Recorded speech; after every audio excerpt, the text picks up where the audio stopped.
Good evening. There may be some people who will say that all this talk of the communist underground is a fairy tale. I shall have to tell you something which is known to very few people. In March 1958, before I went with the all-party Merdeka mission to the talks in London, someone whom I knew to be connected with the communist organization approached me and arranged for me to see a man who he said would like to see me to discuss some matters. I met him in Singapore one afternoon on the road between the Victoria Memorial Hall and the Legislative Assembly, and I took him to a room in the Legislative Assembly. He was a Chinese-educated young man, several years younger than myself, an able and determined person. He told me that he was a representative of the Communist Party in Singapore. I told him that I did not know who he was, and I had no way of knowing the truth of his claim. He explained that his purpose in seeing me was to establish cooperation between the communists and the non-communists in the PAP. You will remember that the communists had been purged in 1956 and 1957. Some of them had given trouble to the PAP.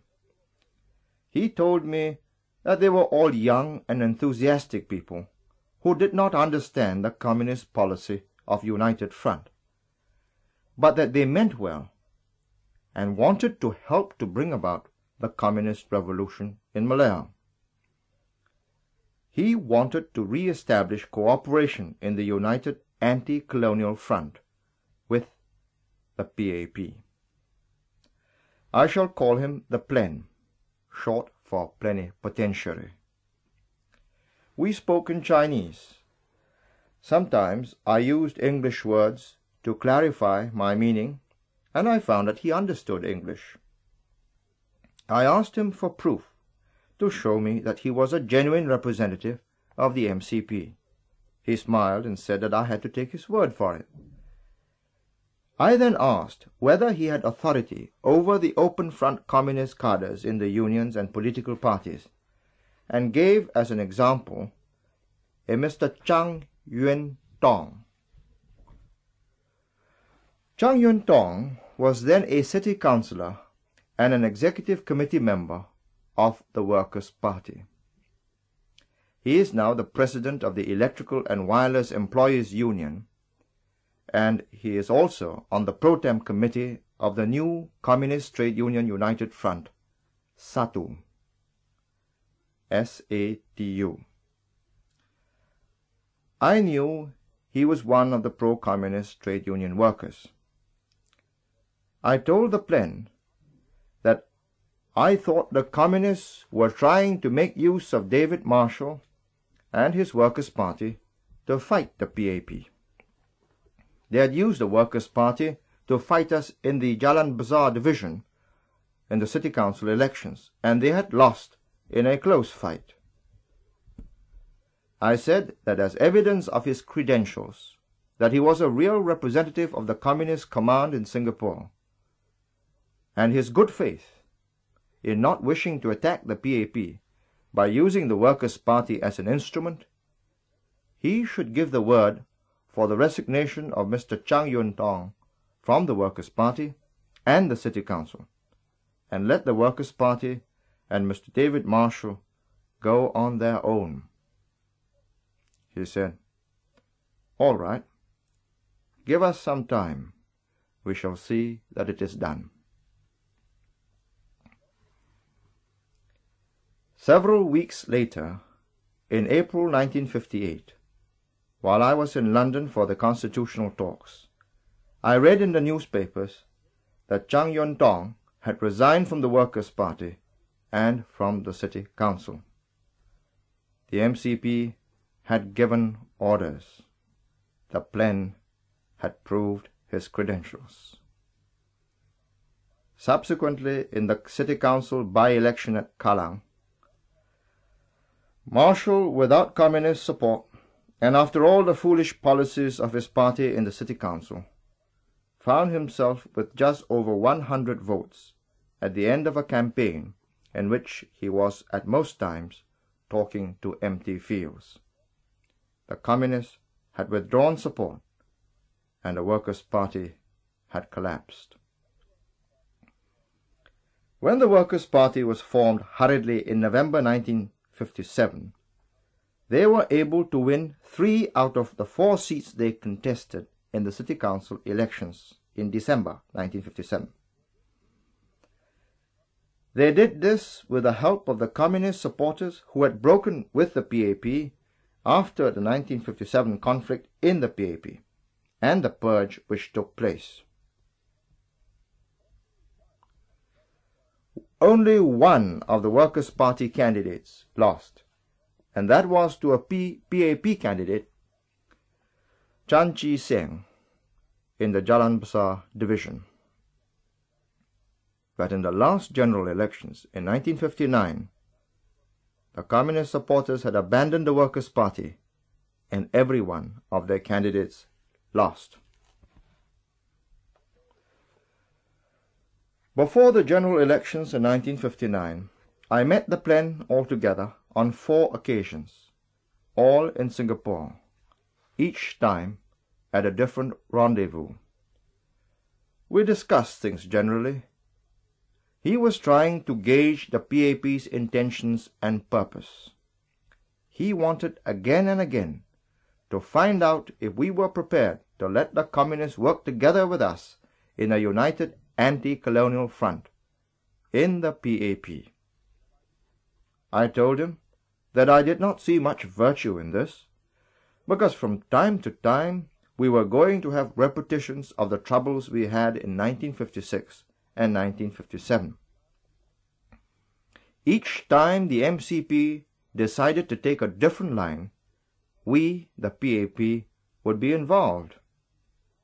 I told him it was far better, from the PAP point of view, that the communists left us alone. They have their other open front organizations. They could work on parallel lines if they chose to, but if they decided to change policy, they could please themselves, and it would not damage the PAP. He tried to allay my doubts. He said that Lim Chin Siong and the others that I had dealt with may have given me an unfortunate impression as a result of my unhappy experiences in 1956 and 1957. But this time I was dealing with the top, the men who decided and gave the orders, and they would keep their word. He said Lim could not decide policy, and the errors were made because of the difficulty of communicating instructions to him in time. I did not commit myself to anything in reply. Never in any one of our meetings did I say or do anything which would commit the PAP. We left things at that. The general elections came in May 1959. But I was to meet him again in May this year, just over 4 months ago. In 1959, it was quite clear to everybody, including the communists, that the PAP was in for a landslide victory. Because of the corruption and the stupidities of the people then in power, we were the obvious choice for the people. The PAP therefore fielded 51 candidates to cover all 51 constituencies.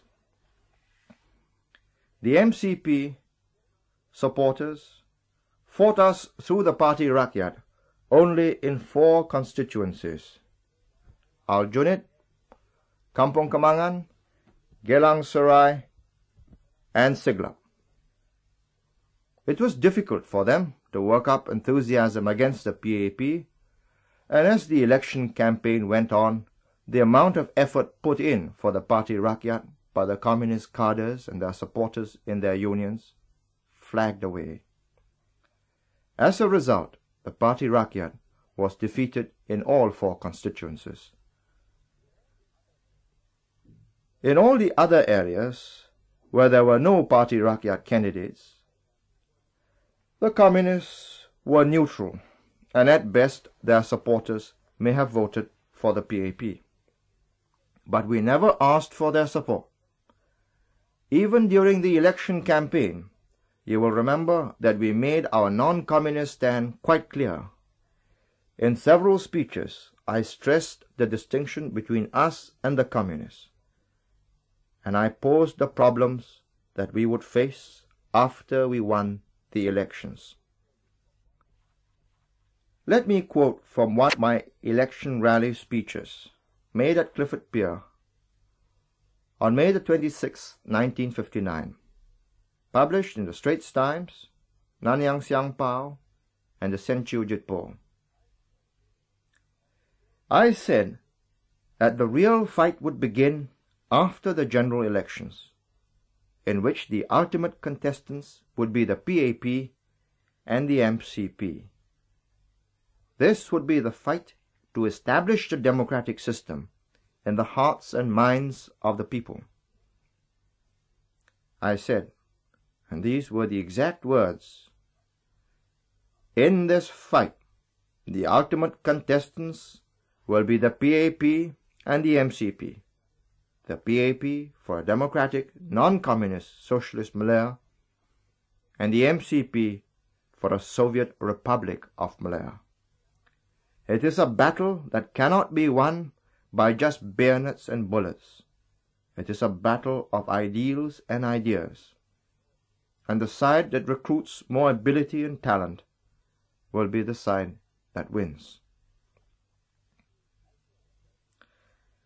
I further said that the PAP would not adopt the behavior of Mr. David Marshall or that of Tun Lim Yew Hock in combating the communists, because Mr. Marshall was vacillating, pushed from pillar to post, and retreating in the face of each demonstration, and because Tun Lim Yew Hock only used the big stick and the gun as his answer, until finally the GOC Singapore base district and his helicopters took over. The PAP would not fall into either of these errors.